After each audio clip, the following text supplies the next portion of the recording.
Olá, estudante do 8º ano! Neste vídeo vamos falar sobre leitura de tirinha. Venha comigo! A leitura da tirinha, ela é uma leitura verbal e não verbal. Por quê? Porque a tirinha, ela apresenta elementos visuais que são muito importantes para a compreensão do texto. Preste bastante atenção nesse exemplo que eu trouxe para esse vídeo.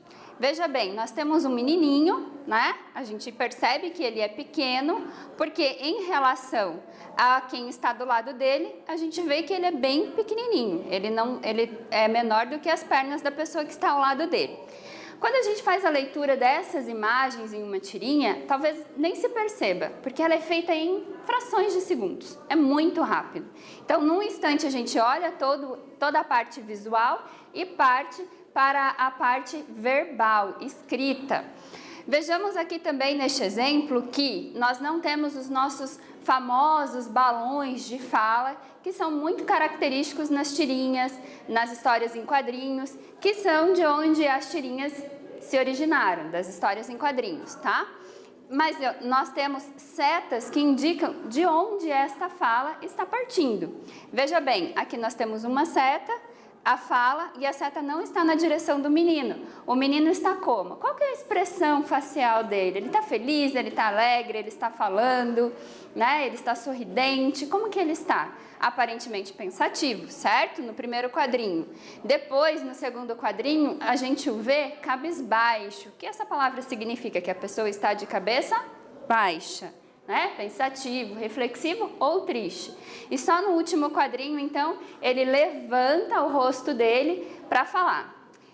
Vamos ver aqui, essencial, a vida de todos os seres vivos começa com a letra A. Olha só, daí a gente já começa a entender o texto. Na tirinha, assim como nos quadrinhos, é muito importante observar o que? A pontuação, porque a fala, essa parte verbal que reproduz a fala, ela é extremamente importante para a compreensão do texto. E a pontuação é que vai nos remeter à entonação do que seria essa fala.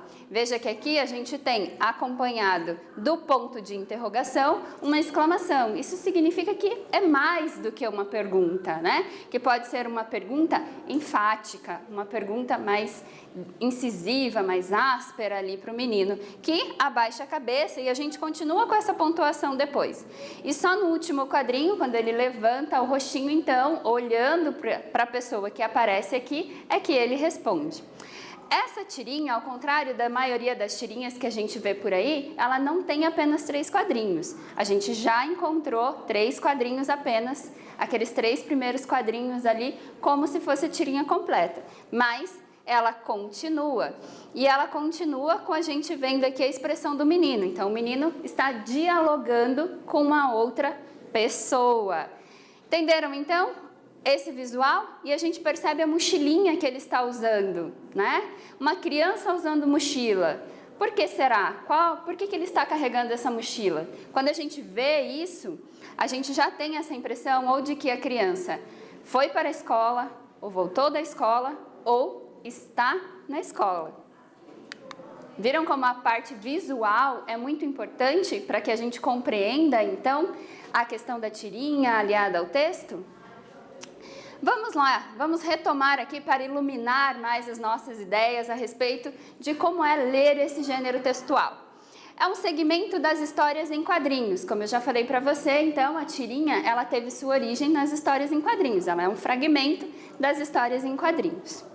Geralmente com 3 ou 4 quadrinhos, geralmente significa que nem sempre, ou ela vai ter necessariamente 3 ou 4 quadrinhos, isso pode variar. Ali a linguagem verbal e não verbal, que foi o que nós lemos aqui, a interação da imagem com o texto, do texto com a sua pontuação.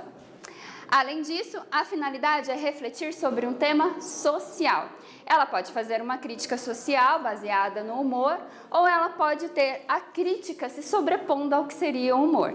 Isso vai depender do estilo da tirinha, porque esses personagens eles são criados com características que permanecem ao longo das diferentes tirinhas sobre eles. Tem a intenção de provocar humor ou crítica, que foi isso que eu acabei de falar para você então. Ela pode provocar humor ou crítica. Uma ou o humor ou a crítica pode se sobrepor em uma ou outra tirinha, dependendo do momento. É isso então, nesse vídeo nós falamos sobre leitura de tirinha, espero que vocês tenham gostado. Até mais!